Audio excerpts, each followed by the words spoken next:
सुप्रभात बच्चों। आज का हमारा हिंदी का होमवर्क है महाभारत का पार्ट 25 जिसका नाम है राजदूत संजय। ठीक है बच्चों, मैं आपको ये शॉर्ट करके बताने जा रही हूँ। आपने इसको अपनी बुक में से फुल चैप्टर रीड करना है।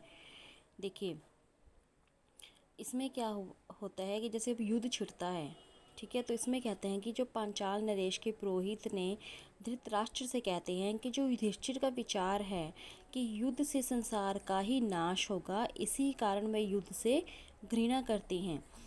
यानी कि युधिष्ठिर कहते हैं ये वे लड़ना नहीं चाहते, इसलिए न्याय तथा पहले के समझौते के अनुसार यह उचित होगा कि आप उनका हिस्सा देने की कृपा करें, इसमें विलम्ब ना कीजिए। ठीक है, यानी कि या तो उन्होंने हिस्सा मांगा था, ठीक है, या तो वो कह रहे कि युद्ध करे, और वो युधिष्ठिर कह रहे कि मैं युद्ध करने के लिए तैयार नहीं हूँ, मुझे यह उचित नहीं लगता, आप उन्हें अपना हिस्सा ही दे दीजिए।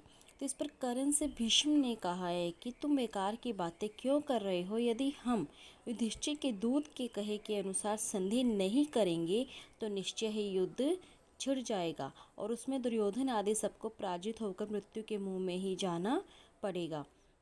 ये कौन कहता है? ये कर्ण से भीष्म ने कहा। ठीक है, भीष्म ने कर्ण से कहा है। इसके बाद युधिष्ठिर कहते हैं कि संजय, कौरवों की राजसभा में जाकर महाराज धृतराष्ट्र को मेरी तरफ से प्रार्थना पूर्वक संदेश सुनाना कि कम से कम हमें सिर्फ 5 गांव ही दे दे, इन 5 गांव में ही हम संतोष कर लेंगे और संधि करने को तैयार हो जाएंगे। ठीक है, ये धृतराष्ट्र कहते हैं कौरवों से। और फिर आगे क्या होता है कि दुर्योधन कहते हैं कि मैं तो एक सुई की नोक के बराबर भी पांडवों को कोई भी भूमि देने को तैयार नहीं हूँ। आपकी जो इच्छा है करें, अब इसका फैसला केवल युद्ध भूमि में ही होगा। यानी कि दुर्योधन क्या चाहते थे? युद्ध चाहते थे। और पांडव क्या चाहते थे कि अगर वो हमें 5 गांव ही दे देते हैं तो हम उसमें ही खुश हो जाते हैं। ओके बच्चों, आपने इस चैप्टर को अच्छे से रीड करना है, अपनी बुक में से समझना है। धन्यवाद।